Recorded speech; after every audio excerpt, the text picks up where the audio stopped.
Welcome back to the What Do They Know podcast. The guys are continuing through their divisional breakdowns and this week are giving their thoughts on the NFC and the AFC North. Check it out.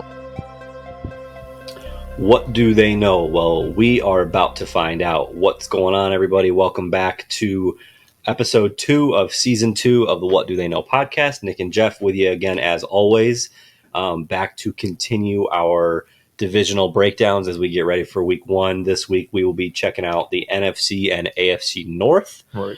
A lot of people say that either one of these divisions could possibly be the best division in football. So we've got a lot to break down, and we'll start out as we do every week with the NFC, and we'll jump into the Chicago Bears. Chicago Bears. A lot of storylines with the Bears this year. Right. 7-10 last year, but thanks to a somewhat lucky ordeal trade, they were still able to get the number 1 overall pick. Right. So probably the best team I think I can ever remember, at least record-wise, getting the number 1 pick. Right. I mean, obviously it stems all from that Bryce Young trade that they had with Carolina. It's definitely going to be one of those interesting seasons. See how Caleb Williams comes up during his rookie year. I mean, I was so high on Chicago last year, and then this year I think they I don't know where they're going to go, because obviously you're heading to refresh a little bit. You traded away Justin Fields, so it's going to be kind of like a mystery box that's going to unravel this year for them. I still think they're probably a year away and get Caleb Williams some reps and whatnot. Their rookie wide receiver, Odunze. Yeah, Rome Odunze. Rome Odunze. Yep. And get some chemistry developed there for year 2. But for right now, they're an intriguing team. Absolutely. Yeah, I mean, you think about it, this, I think far and away has to be, as far as talent, like what's already on this team, the best team to have a number 1 pick walk into. The best situation that a number 1 overall quarterback has. I mean, you think about what the moves they made in the offseason, besides what we just discussed with, Caleb Williams and Rome Odunze. They traded for Keenan Allen. They signed DeAndre Swift coming over from Philadelphia. He's a great back. I really am high on him. He can run the ball, catch the ball, 3-down back. Yep. They brought over Gerald Everett, a really good pass catching tight end. Right. So I'm really curious to see. I will say one thing that I've noticed, and a lot of people have noticed, is that they really don't have that veteran backup quarterback presence that you typically see with when you bring in a rookie quarterback. Yeah, I mean, like you said, they stack the skill positions for sure. So it's definitely going to be a question of whether they're going to have enough offensive line to protect the guy. Obviously, you're thrusting an offensive rookie quarterback on there. It's going to be a huge learning curve there, week 1 straight off the bat. But it's going to have to rely on your head coach, because, like you said, there's no veteran presence there that's going to tell you how to read through your progressions and whatnot. You're going to have to rely on your coaching staff 100%. So it's going to be interesting to see how he takes direction from Eberflus and their first-year coordinator and Shane Waldron, who was with Seattle. And he got Geno in the right path. I feel like he was definitely a lot more impressive than he was during his New York days. 100%. Unfortunately for Jets fans everywhere, but it's definitely going to be one of those things where you're going to have to be open to criticism from your coaching staff. The thing is, I don't know if Caleb Williams, seeing all that college drama that he had coming into the draft, if he's going to be open to that. That's going to be another storyline that is going to probably persist throughout the entire year. Yeah, I agree. And it's funny you say that, because, the Bears, ironically enough, were picked for Hard Knocks this year. So I've watched both episodes so far, and he doesn't come across that way. He doesn't come across the way that he's perceived, like you just mentioned, kind of high on himself, can't really take criticism, doesn't handle feedback well. Right. He doesn't come across that way. Like, he comes across as a nice young kid. Okay. Right. And so we'll see. We'll see what happens. I think it's funny you mentioned Matt Eberflus. The big thing in the offseason was like, okay, they got rid of Justin Fields. What are they going to do with Matt Eberflus? Well, they kept him, but they didn't exactly give him a vote of confidence with like a contract extension. Right. I think correct me if I'm wrong, but this is, I believe, the last year on his contract. So he's kind of coaching for his job. Right. So we'll see what happens there. But I know a lot of people, a lot of, quote unquote professionals are really high on the Bears this year. I'm kind of like in wait and see mode. Same. Just because it's all going to depend on if Caleb Williams can come in and really put the ball in the hands of those big playmakers that we just mentioned. Right, absolutely. Yep. Their offense should be, I guess, a learning in progress type of sort of thing, where you're going to see probably a bigger uptake in the second half of the year, where they kind of take off. But you're going to have to rely on their defense, I feel, in the first half to really win them games to begin the year. Not to mention they're in a really tough division, which we'll get into. But right. All right. Anything else with the Bears? Nothing from me. All right. So jumping into the Detroit Lions, 12-5 last year, obviously lost in the NFC Championship in rather heartbreaking fashion, even for us watching it against the 49ers. Right. It's funny. I don't really have a lot of like bullet points or storylines for them. Like, I feel like they didn't make a ton of personnel changes. They extended Amon-Ra St. Brown, which was probably the best decision they could have made. He's a stud. But for me, it's three big things, really. Can they rebound? Like, are they gonna be able to get over that mental hurdle of the way that they lost last year? Is Dan Campbell's coaching style going to change at all? Because if you remember, I hope not. The NFC, I know, I go back and forth, right? Because part of me was like, okay, man, take that as a learning lesson and maybe make some smarter decisions. But at the same time, that's what got him there. That's what got them there, is his aggressive, like, let's go for it on fourth down. And it was funny. They really did a good job in the receiver documentary with Amon-Ra St. Brown. They even brought Dan Campbell on and they interviewed him. And St. Brown, every single time, was like, that's the way he coaches. Exactly. He goes, we're ready for it. We want to do it. We have his back. We support it. And Campbell said the same thing. But based on what he said in the documentary, and I don't remember it, so I'm not going to try and quote it, but I don't think he's going to change. Right. I really don't. I think he said something to the effect of, that's how much confidence I have in our offense. I just feel like they're going to get it done every single time. Yeah, that speaks volumes. That's a player's coach right there. Right. And there's nothing else a player wants. As soon as you start looking and leaning towards statistical, more, I guess, deft tone, managing coaching skills, you might not lose the locker room, but you'll definitely won't get the same amount of trust that Dan Campbell's already worked 3 years into his coaching career to gain there in Detroit. Obviously, with the fans, maybe his coaching decision might get you a headache here too. But so far, right now Detroit has the skills and the players to make these questionable decisions successful most of the time. If you're a Detroit fan, you need to just look at, like, this is our offense. Our offense is going to carry us as far as they can take us. And so I'd rather they have the ball than my defense trying to prevent the other team from scoring at the end of the game. Yeah. So for me, I hope Dan Campbell continues relying on himself and trusting his gut. To me, that's going to be their key to success, like it was last year. In terms of what their weakness was last year, I think their defense, their cornerback position, they allowed quite a bit of points, but that's kind of why they had to evolve so much offensively. But yeah, they definitely revamped that cornerback position. They brought in Carlton Davis from Tampa Bay. Yep. They drafted two cornerbacks with its first two picks. Yep. So that's definitely going to be a room that's definitely improved. And honestly, it's looking like a lot more of a complete roster than a lot of these other teams in the NFC North. Yeah, I mean, their offense, the only question mark I have on their offense is Jamison Williams going to be able to take that kind of next step and be that prominent, like, deep threat number 2 guy? Because you know what you have with St. Brown, you know what you have with David Montgomery. The offensive line is the best offensive line in football, and Sam Laporta is a stud tight end, right? Absolute beast. Yep. So that's really, I mean, Jamison Williams really the only question mark I have personally for that team. I think they're going to win the division. I know everybody says it's going to be a really tough division. I don't think it'll be that tough for them. Yeah, I think it'll be a two horse race. I feel like between them and Green Bay. Number 2 wide receiver position is definitely up for grabs now that Josh Reynolds is gone. Yep, took off.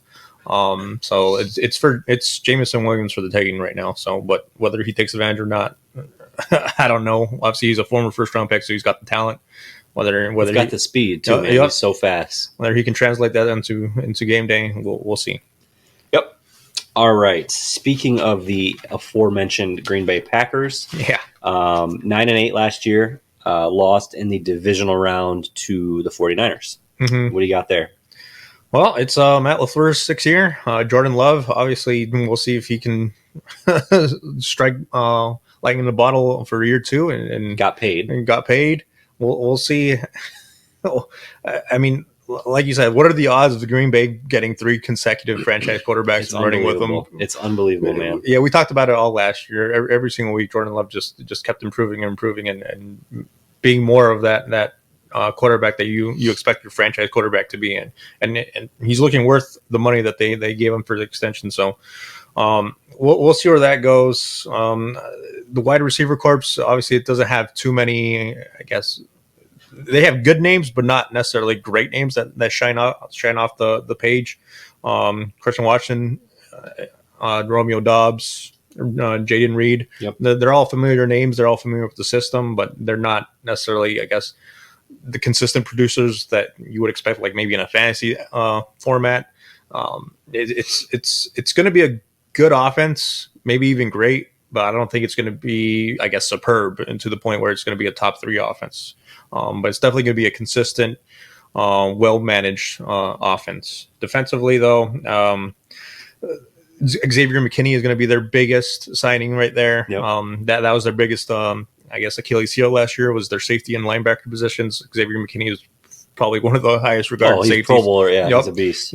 All pro, basically. So that should shore up that back end of the defense. Green Bay, I feel like there's a lot of potential to give Detroit a run for their money for that division. Whether they do or not, we'll see. Yeah. So, talking about defense, they lost. I'll shout out some of the guys they lost: Darnell Savage, Jonathan Owens, Devondre Campbell. 3 big pieces. They also lost one of their starting guards, John Runyon, who I believe went to the Giants. But McKinney's going to be a huge addition.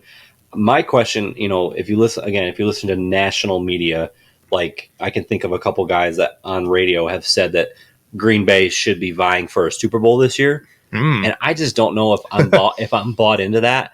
I think they'll be, the second best team in this division. I think they'll be battling for a wild card spot.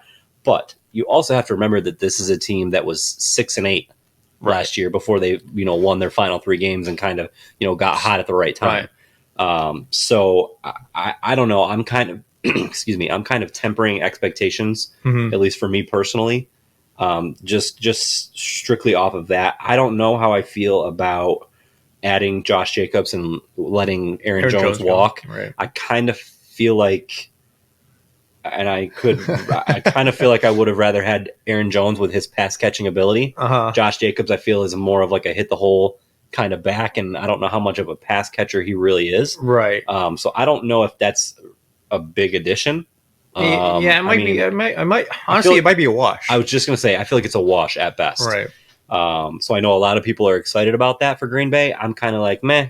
I think I would have rather had Aaron Jones for less money, personally, but that's just me. So I think they're going to be good. I just think that they're a little overhyped.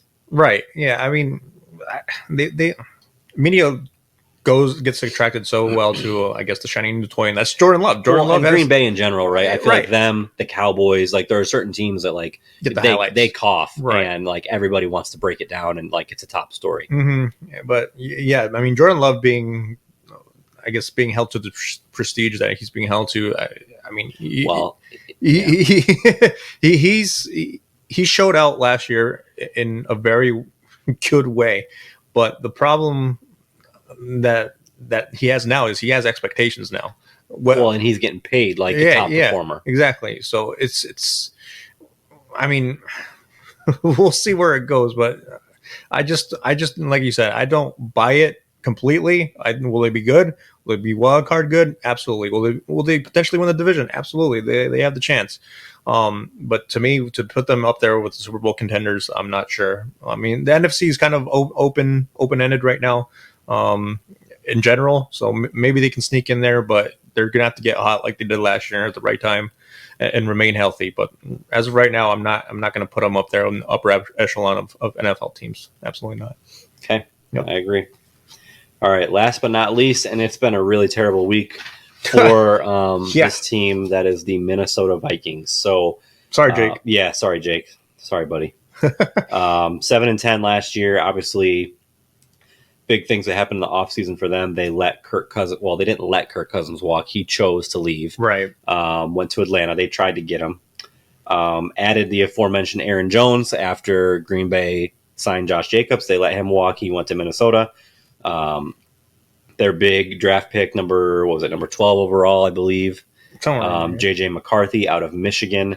The big storyline was, obviously Sam Darnold's going to be the week 1 starter, but when is JJ McCarthy going to come into and take some snaps? Well, that is no longer a question. Yep. Obviously he went out this week with a torn meniscus. Turns out he's going to miss the whole season. Mm-hmm. So that's a big bummer for them. Right. And then on top of that, they had their number 2 receiver, Jordan Addison, get carted off this week in a joint practice for a leg injury. Now, I've tried to follow up on that and see what the official diagnosis is. I have yet to see one. All I hear is that it appears to be not as bad as it obviously looked with him getting carted off. Mm-hmm. So obviously that's good news, but you never know what that's going to mean for Right. timeline and if it's going to be a nagging sort of thing. Right. Addison also has some off the field stuff as well that he could potentially end up getting suspended for at some point. Mm-hmm. That's a big blow for Minnesota. I feel like, Minnesota, this is where their head coach, Kevin O'Connell, is really going to have to do some coaching and get some guys hyped up, because I feel like that very easily could have been a week where just all the air just kind of falls out of that facility and everybody is really disappointed. Yeah, I mean, Minnesota was a surprising team last year. I mean, they had Josh Dobbs running things along with some other quarterbacks there. Kevin O'Connell is no slouch as a head coach. I feel like he's a great coach. Really good coach. I think regardless of what happens this year, they shouldn't fire him. He shouldn't be in the hot seat or anything like that. It's definitely a rugged start for Minnesota right now. Its season hasn't even started yet.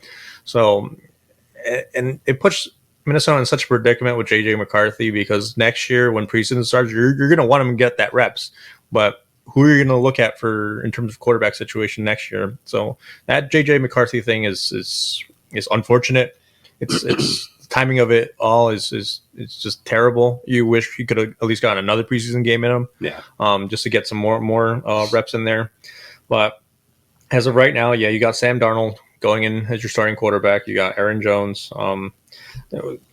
Obviously, it's not going to be a backfield that's going to light the world on fire, but I feel like if they lean heavily on the run with Aaron Jones, get their money worth out of that, they can at least potentially steal some games here and there.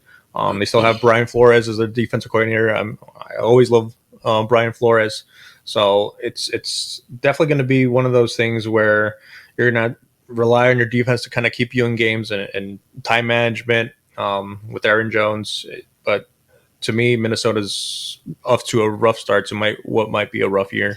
Yeah, we didn't talk about TJ Hawkinson. He's a phenomenal tight end, arguably top 3 or 4 tight end in the NFL. He's not going to be, at least as far as I've read, not going to be ready week 1. Still recovering from the torn ACL. Right? Is that what it was? Torn ACL? I believe so. Something lower body. Yeah. So he missed the end of the season last year. Still recovering. So really, depending on what happens with Jordan Addison, it's really going to be Justin Jefferson's load to carry. Yeah, and he's got no one else to support. I'm very excited for Sam Darnold. Obviously, former Jet, it didn't work out, but I really think that he has a lot of talent. He is one of the many quarterbacks that the Jets did a disservice to by the people they put around him. That's neither here nor there. I think he's got some talent. I'm hoping that this is maybe kind of like a second chance. You've seen a lot of people like Geno Smith, Baker Mayfield, and their 4th teams. They've kind of had like this resurgence. This is Sam Darnold's 4th team, so everybody's kind of drawing that conclusion. I just don't know if he has the pieces around him. Right. Obviously, Justin Jefferson is very good. Aaron Jones is very good. Jordan Addison can be. He showed last year he can be very good. So it's got potential. Yeah, Minnesota has a great offensive line. They ranked like 4th last year in rushing yards. So their offensive line will give Sam Darnold the time that he needs to find his receivers. The problem is, do you have anyone outside of Justin Jefferson that's going to give you the production that you need? Obviously, right now, Justin Jefferson, he's your only real skill position of fear. If you're a defense, you're just going to double team him all day and live or die with whoever else comes around and shows out that game. But to me, it's definitely going to be tough for Sam Darnold to find a repertoire with someone else, because honestly, I don't even know who else is on the depth chart behind Addison. Right.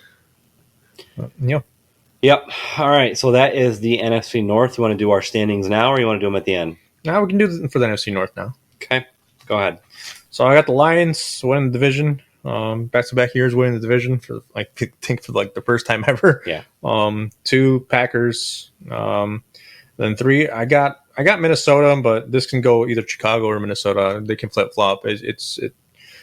I have no idea. I just don't know what Chicago we're gonna get. I wouldn't be surprised if they have like another 7-10 record, but they'd be a surprisingly good 7-10. I feel like.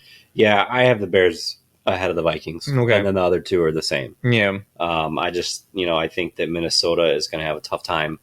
Mm-hmm. And I think that the Bears have a lot of weapons on offense, and Caleb, I feel like I might rue the day that I say this, but I feel like I have more faith in Caleb Williams than I do in Sam Darnold right now. Having said, I hope he has a good year. I'm just not hopeful for it. Yeah, I guess I'll switch that up. I have more confidence in the skill position and the players around Caleb Williams than I do than Sam Darnold. Yeah. But yeah, I mean, it can go either way for me. All right.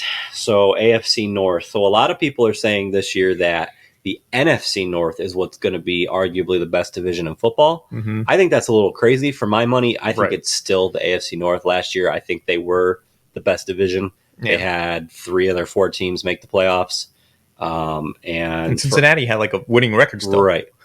Fun fact about the AFC North. So Hard Knocks does an in-season episode every year, an in-season show. Mm-hmm. Last year it was Miami. This year they're doing something different. They're going to be covering the entire AFC North. So all 4 teams. Interesting. So I'm really looking forward to that. I think that'll be really, really entertaining. But all right, kicking it off with the Bengals, who we just talked about. 9-8 last year. Obviously, about halfway through the season, they lost Joe Burrow to a wrist injury, a ligament in his wrist, which is not a very common injury for a quarterback at all. Right. So that's kind of a question mark around Joe Burrow. How is he going to recover from that?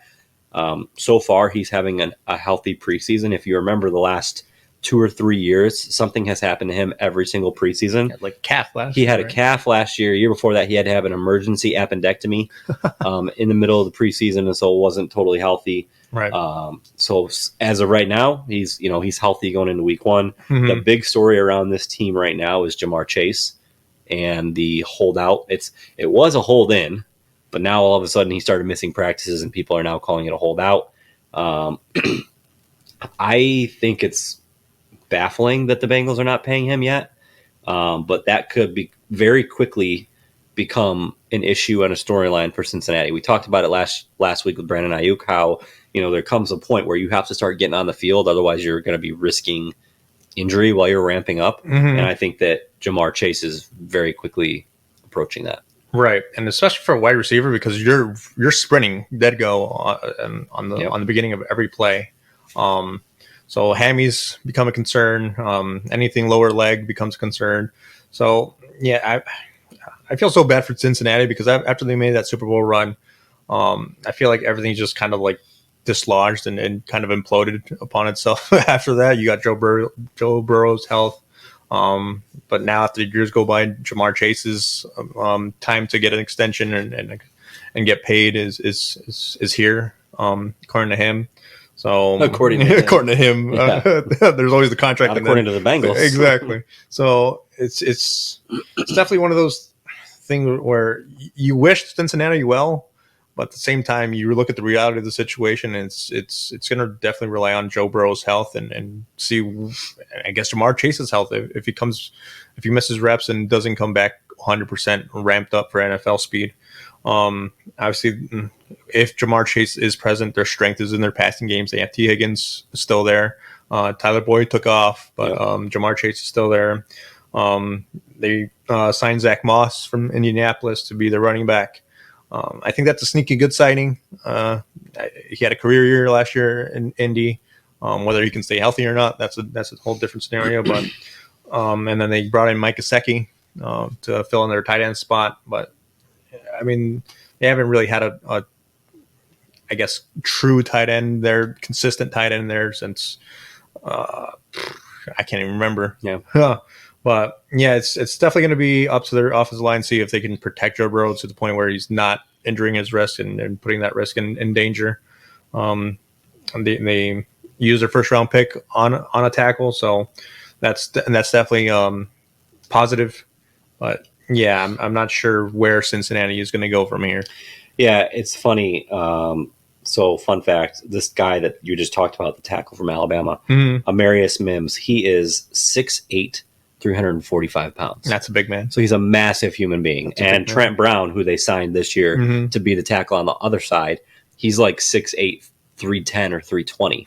And it's funny, somebody brought that up on the radio this week about why is it that the Bengals notoriously the last 3 or 4 years, their tackles are absolutely massive, where you think about a Tyron Smith, for example, who's this lean, stocky, mammoth human, but he's only like, 6'7", 6'8", 280. And it's funny, I think it was Chris Canny, who obviously used to play football and knows a thing or two. He said it's because the Bengals are telling you that they value pass protection way more than they value run blocking. Right. They want those big mammoth humans to sit there and not let anybody get to their quarterback, and they're not as concerned about them getting out in the open field and laying a block for the running back because they know they're going to be passing the ball. Right. Which I thought was really interesting and kind of a unique perspective to have. But I've never seen it that way, to be honest. I know. I thought that was really interesting, a little tidbit. But yep. One thing I think is, me personally, I think is underrated that I think they're going to miss is Joe Mixon. They let him, I think they actually traded him to Houston. I know they went out and got Naheem Hines. They got, Zach Moss.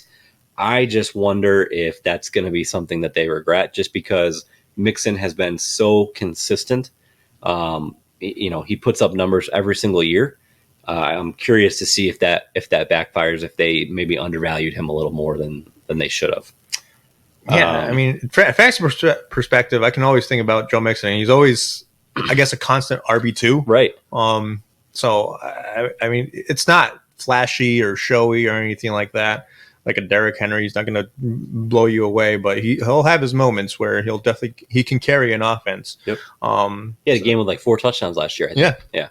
And then you got Zach Moss, who is I guess, he's always been, a change of pace back or thunder and lightning type of running back, but it's definitely going to be a little different in the backfield there in Cincinnati. Yep. But hopefully it's enough to protect Joe Burrow from himself, because he's a competitor, and I'm not sure you can have Joe Burrow step back and throw 50 times a game, especially with that wrist injury that we don't know what's going to happen. Right. One minor story, hopefully it's a minor storyline, at least for them. New offensive coordinator. Brian Callahan, previous OC, he's a head coach for Brian Callahan, right. Tennessee, I believe now.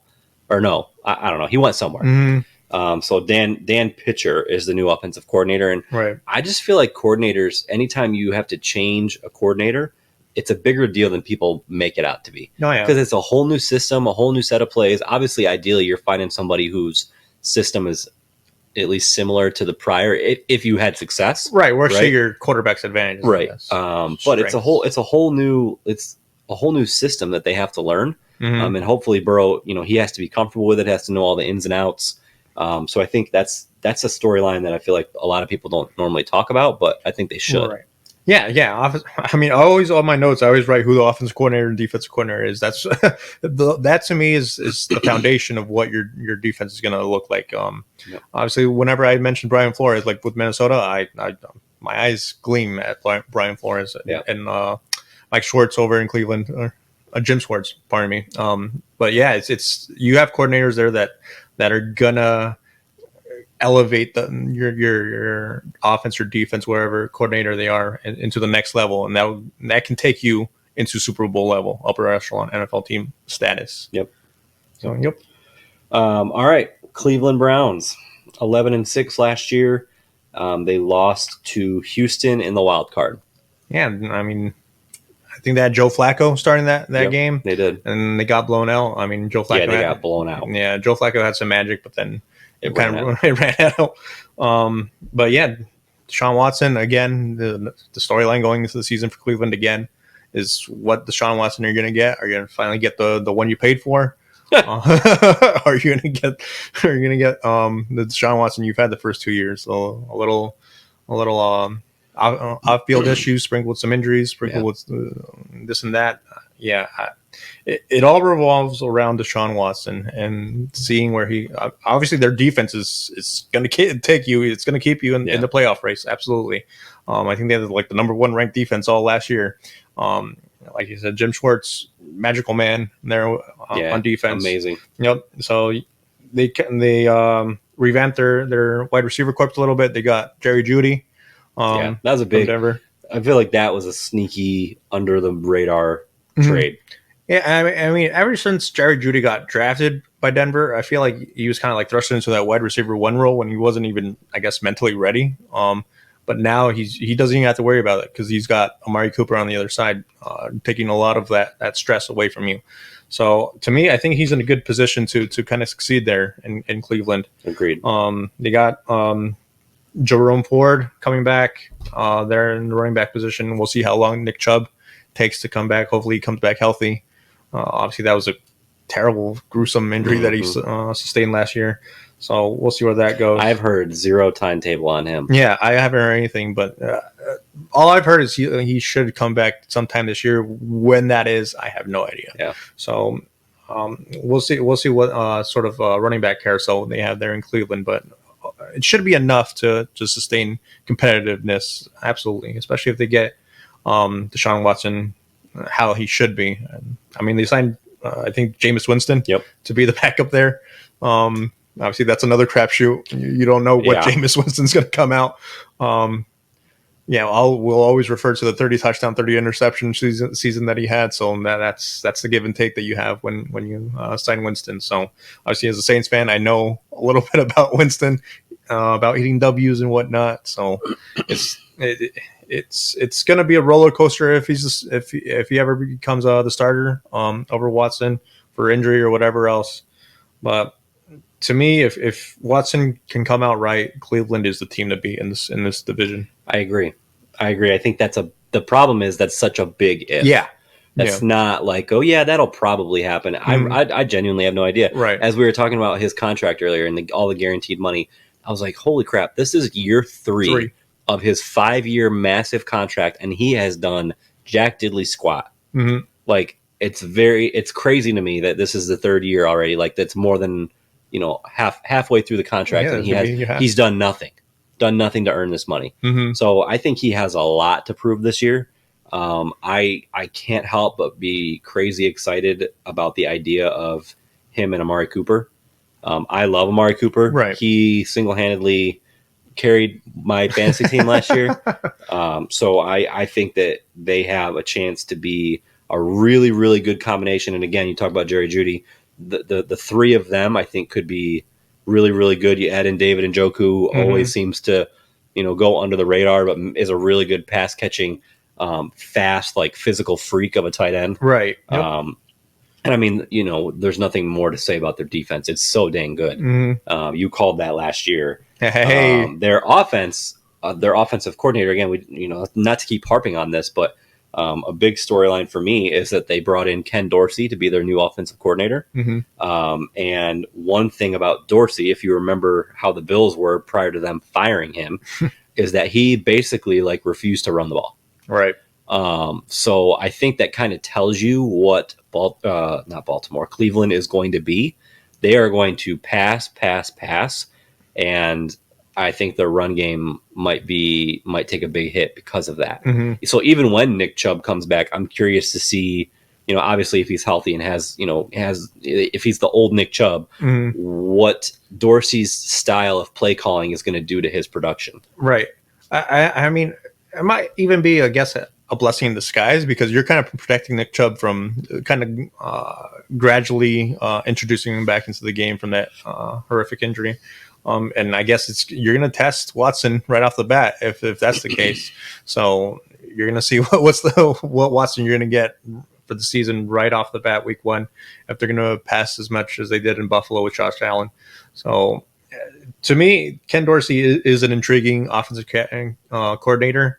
But whether he fits the style that Cleveland is going to start dishing out, I feel like it's either going to implode really fast or it's going to take the league by storm and put Deshaun Watson into the category of like, oh, this is his redemption year and whatnot. So it's definitely going to be intriguing to follow that. Yeah, and it's I'm curious because nobody knew, or I guess we knew, but Buffalo didn't turn out to have a dominant run game until after Ken Dorsey left. Right. Then, like, all of a sudden, Allen was a little bit more involved in the run game. James Cook became a machine, and that wasn't happening until Joe Brady came in and kind of put more of an emphasis on running the ball. So I'm curious to see if Cleveland's going to be balanced at all this year, or if Deshaun Watson's going to be throwing the ball 50 times a game. Yeah, whether that's a good thing or a bad thing now. And who knows? I don't even know. Right. You just don't know what like if you got the Houston Watson, you'd be like, perfect. Yeah, I want to throw him. Yeah, sign me up. But, well, we'll see. Yep. All right. Jumping over to the Baltimore Ravens, 13-4 last year, lost obviously in the AFC Championship game at home to the Kansas City Chiefs. Big signing is Derrick Henry at running back. I think that's going to be massive for Baltimore. I really do. I think that, obviously you can't keep Lamar Jackson from running 100% of the time. He's going to have those natural times where he needs to scramble. Right. But I think with Derrick Henry, obviously he's getting up there in age, but he's just a massive human being. Like, you can give the ball to him 25, 30 times a game and he's going to be okay. He's a bruiser. So they brought in him to replace J.K. Dobbins, Gus Edwards. So I'm excited about what he potentially could bring to that team. Right. Yeah, Derrick Henry obviously had nothing but success over there in Tennessee. So I think he will carry a lot of that success over to Baltimore and Todd Monken's offense. Obviously, last year, Lamar Jackson won MVP under that offense, under Todd Monken's first year there. So Lamar Jackson definitely took the greatest of steps as a passer. The problem is who do you have throwing the ball? Like two. Right. All you have is Zay Flowers right now. You kind of had Odell Beckham at the end of the year last year, but right now it's just Zay Flowers and Rashad Bateman. And Rashad Bateman, I feel like he's always been like a wide receiver 3, kind of take the top off a defense. So it's going to be intriguing to see how they develop that offense now that they probably are not going to rely on passing the ball too much. And that's probably why they signed Derrick Henry, to be honest with you. They needed that ground and pound. So Lamar Jackson can kind of take advantage of scrambling a little bit more, tire out that defense with Henry, and then just blow right by him with Lamar Jackson. It's going to be an intriguing strategy, but I mean, this is year 17 of John Harbaugh's stint there in Baltimore. So I feel like he has a strategy in mind, and we're just going to be in there for the ride. Yeah, I feel like with the pass catching situation, like you have to remember that Mark Andrews was injured the majority of last season. He's definitely, True. I mean, he's Lamar Jackson's number 1 target. Right. So if he's healthy, I think that's a game changer. I think that him and Zay Flowers and Bateman, who you talked about, it's an okay combination, right? It's serviceable. Right. Zay Flowers is more than serviceable, especially when you consider that Mark Andrews is really his number 1 target. So I think that could really be beneficial. I'm curious, we talked about the run game and how dominant they were. They did lose some pieces. They lost Morgan Moses. They lost Kevin Zeitler. Those were 2 really good, known, name-worthy offensive linemen. Right.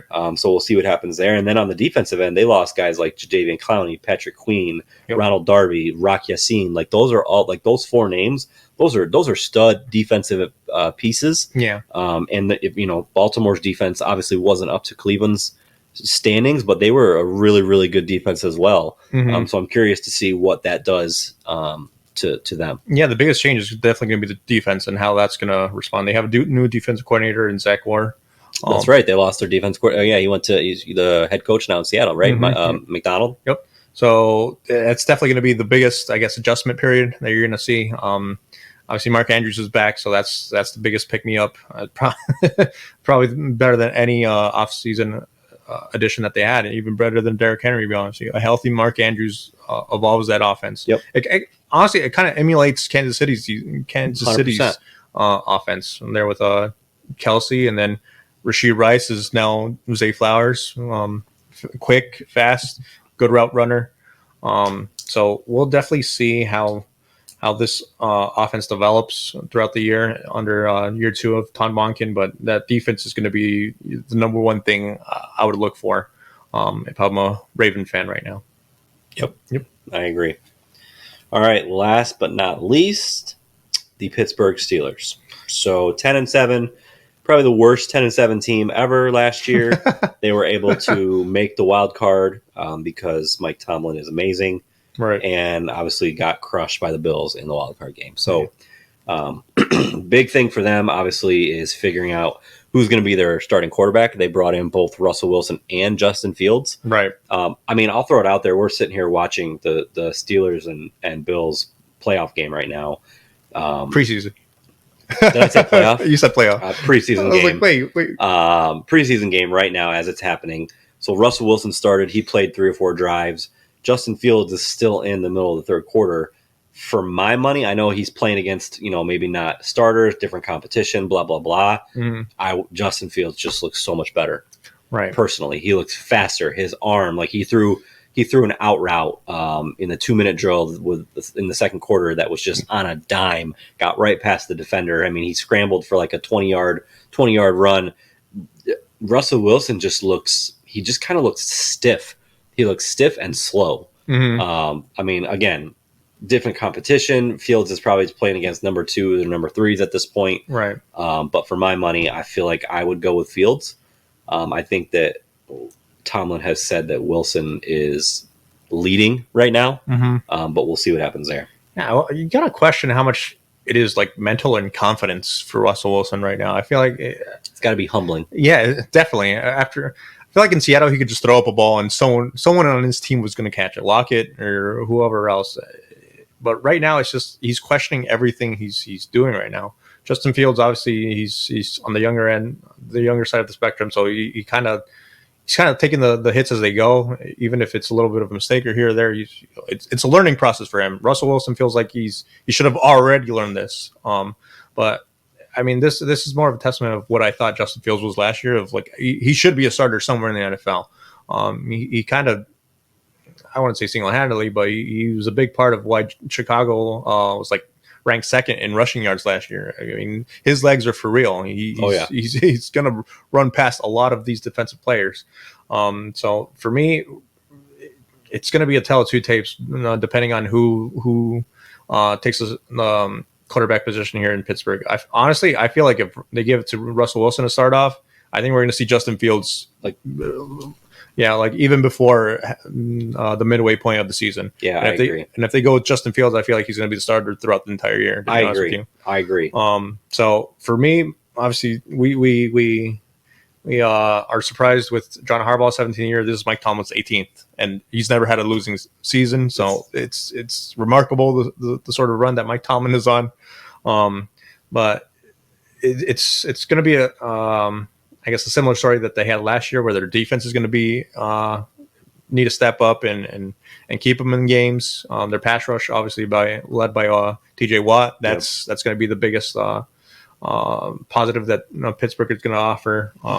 They revamped the entire offensive line, so that's going to be a story to watch throughout the year. Make sure Justin Fields and Russell Wilson have the protection they need, or at least the lanes they need to scramble. But yeah, Pittsburgh is a big wild card for me, just like Chicago. I don't know what you're going to get, to be honest with you. Yeah, I agree. And a big story with them is the potential. So, it's come out that they have a trade agreement in place for Brandon Ayuk from the 49ers. Really? So it's basically, as of right now, they have an agreement in place with Ayuk, with the Niners. and the Niners are the only reason they're holding off is because they think there's a chance that they can get Ayuk to agree to their contract and obviously stay.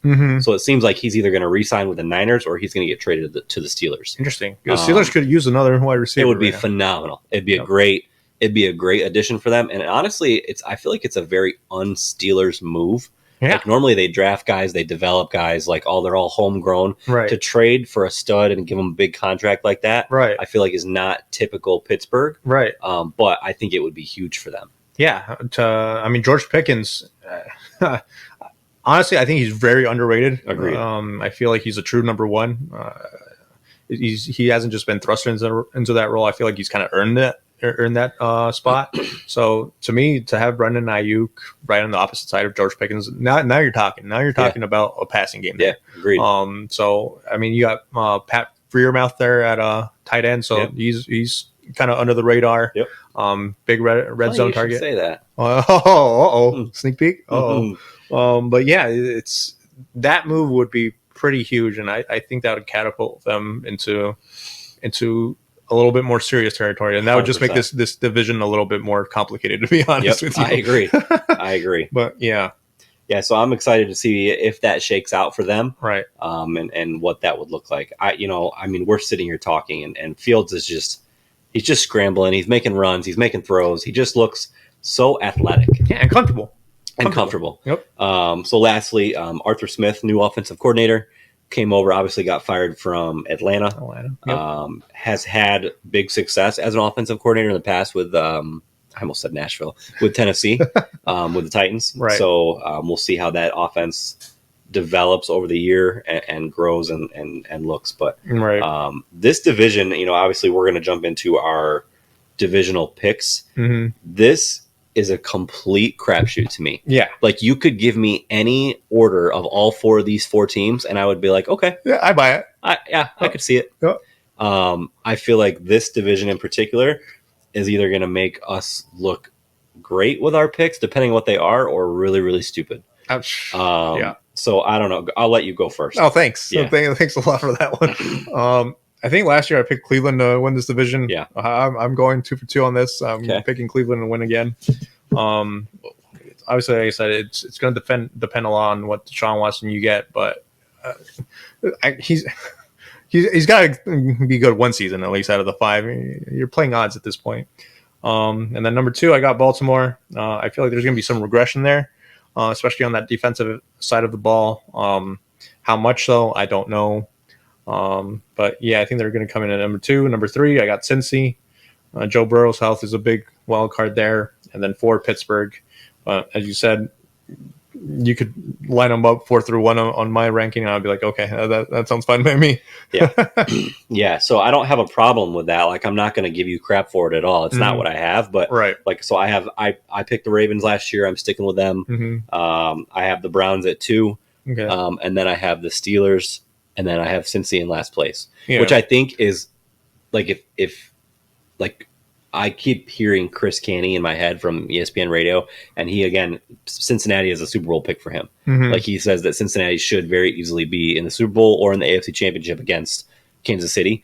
I just don't see it with them this year. Yeah. I think there are too many question marks. I think that Jamar Chase, what's going on with him, Burrow's health, which you talked about. Like, I just think that, I don't know. I just don't have confidence in them. Mm-hmm. And I just think that this division is so dang good, that it's finally gonna catch up to them. Yeah, I think Cincinnati is also like on a timer, because you pay Joe Burrow. If you're going to pay Jamar Chase, that's going to be a big chunk of your salary cap. So not only that, but if you pay Jamar Chase, you're letting T. Higgins walk for sure. Absolutely, you can't re-sign T. Higgins at all. Yep. So they're on a timer. So they're probably even in a worse timer than what Buffalo was last year, and what 49ers are this year, to be honest with you. So it's make or break this year for Cincinnati. But I wouldn't be surprised if any of these teams finish wherever on this division. Okay, so before we go any further, I'm not going to make a change to what I said last week because I'm not going to do that. Okay, but I do just have to like make an addendum, or like an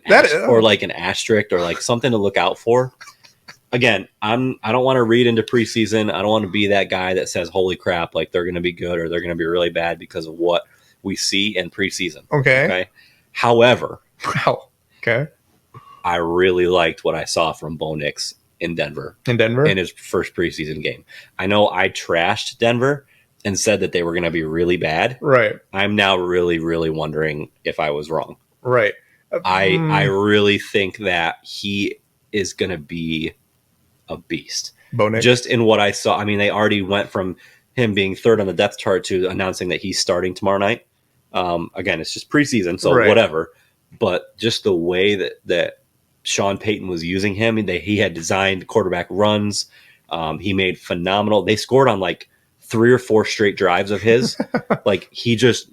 I was like, whoa. Mm-hmm. So I'm not going to change my standings. I have him finishing in third. It is what it is. Right. But I think that Denver, he alone could make Denver surprise some people.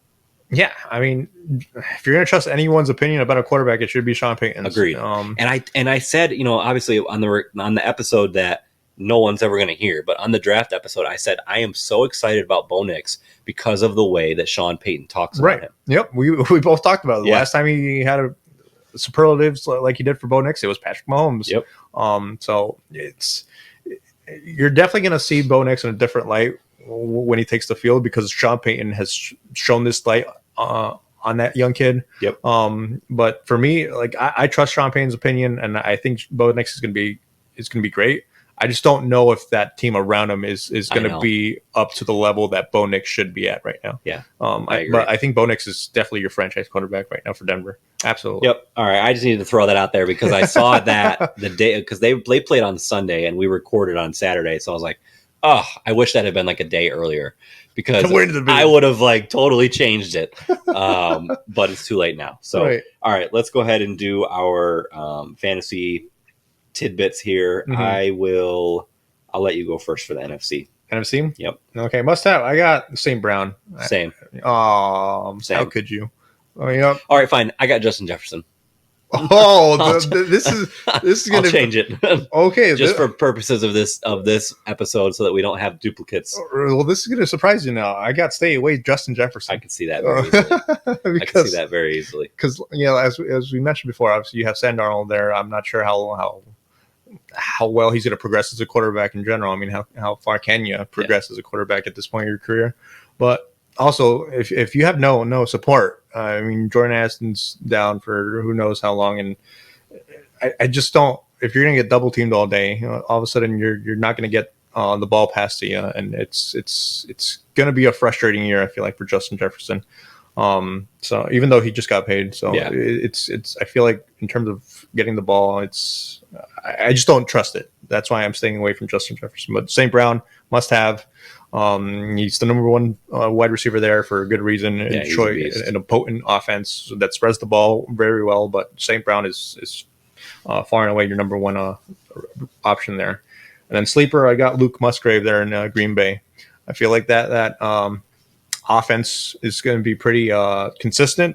Obviously, you have that 3 wide receiver tandem there over there, and Watkins, Dobbs, and Reed. But I feel like Luke Musgrave is going to steal some touches there in the red zone. Absolutely, I feel like he's going to be a red zone beast this year. Okay, so very, very similar thought process again. Okay, so I have St. Brown obviously as my must-have. Mm-hmm. My stay away, I actually wrote Jordan Addison. Okay. Just because of the potential injury and who knows the off-field stuff, he could end up getting suspended. Right. So that's not somebody you want to mess around with on your fantasy team if he's going to be out 2, 3, 4 games, whatever that looks like. And then my sleeper, I actually wrote one of those 3 wide receivers. I wrote Jaden Reed. Okay. He's like a small, quick little guy. He very quickly, like middle to later half of the year last year, was the one that was getting all the touchdowns and all the targets from Jordan Love. Right. Not only that, but he's the one that they're designing all these gadget run plays for as well. So you could be potentially getting fancy points that way as well. It could be like a Deebo Samuel. Yeah, exactly. He's obviously, he doesn't have the build of a Deebo Samuel. He's a lot smaller. Right. But he showed that they have chemistry big time. Right. So I'm excited about him. Yep. All right. I will go first with the AFC North. So I wrote Amari Cooper. Okay. He's my must-have. I just think that, he showed last year specifically with no matter who's at quarterback, he is just so dang consistent and he's going to put up numbers. Right. So I think he's a really safe, wide receiver 1, wide receiver 2, easily. This might be stating the obvious. I wrote Nick Chubb for my stay away, not only because of the injury, but specifically what I mentioned with Ken Dorsey and how that might hinder the run game. Okay. I just think whenever he does come back, I'm not confident that he's going to get the touches that he used to where, prior to his injury, Cleveland ran, no pun intended, through Nick Chubb. Yeah, right. And I just don't think that that's going to happen anymore, even when he comes back. Right. Because of Ken Dorsey. So I wrote stay away from him. And then my sleeper is Pat Freiermuth, the tight end from the Steelers. Regardless of who starts, Russell Wilson or Justin Fields, they've both shown that they really favor their tight end. Yeah. And he's a great tight end. Yeah, Cole Kmet over in Chicago had a good year last year with Justin Fields. So that's a good pick. For me, must have. I got Derrick Henry. I feel like he's with limited receiver options there, and with just Zay Flowers and Mark Andrews there in Baltimore. I feel like that offense is definitely going to lean a lot on Derrick Henry, even though he's getting up there a little bit in age. But Derrick Henry is still my must have there. Stay away. I got Joe Burrow. I just don't know. That's a good one. I just don't know if that risk is going to hold up. That's a good one. I just don't know. I agree. I agree 100%. Yeah, like you said, this is not an injury that's common in the NFL, so I don't know how it's going to affect him in his throwing motions. Jamar Chase, if there's any potential hiccups there, that'll lead somewhere. But as for my sleeper, I got Zach Moss. So, so if whatever Joe Burrow loses, Zach Moss gains. I feel like so. I feel like it'd be smarter for Cincinnati to concentrate on being run heavy. And if that's Zach Moss's way to be, then I feel like he has a lot to offer, especially coming out of Indy career year. He's never really been the feature back, but this is one opportunity that he's going to get to really show what he's got. Yep. Awesome. I like it. Yep. All right. Well, that wraps up the NFC and AFC North. Next week we will jump over to your favorite division, the NFC and AFC South. I'm just off the top of my head, I am very excited to dive into both of those divisions. A lot to talk about with Houston, a lot to talk about with Atlanta. Sorry, buddy. Yeah. I think that there's a lot of exciting things happening in both of those divisions. No, absolutely. And can't wait to break it down. So, tune in for that next week. Hopefully, you guys enjoyed this episode. As always, any suggestions, any top stories like that happened throughout the week that you guys want us to talk about, please let us know. We didn't do I'll be honest, I didn't do top stories this week, specifically because I felt like the top story we're going to talk about anyways with JJ McCarthy. But next week we'll jump into top stories and see if anything happened this week, if anybody's gets injured or gets named a starter or whatever. Right. With preseason coming to an end, obviously cuts, QB battles, battles, position battles, they'll get settled. So top stories will definitely be a little bit more prominent. The one thing I guess we could have talked about, and we'll talk about it at length when we get there, is Buffalo losing Matt Milano to a torn pec, torn bicep. I think it was a bicep. Either way, he's out for a ton of time, so that's a huge loss. But we'll get into him when we jump into the AFC East in 2 weeks. Yeah. But all right. Until next week, we will see you guys later. Hope you have a good week, and we'll see you next week. Goodbye. Thanks for listening to What Did They Know podcast. Make sure to follow us on all of our social media outlets to see future episode details. And don't forget to send in any questions or topics that you want to see the guys discuss in their weekly episodes to come.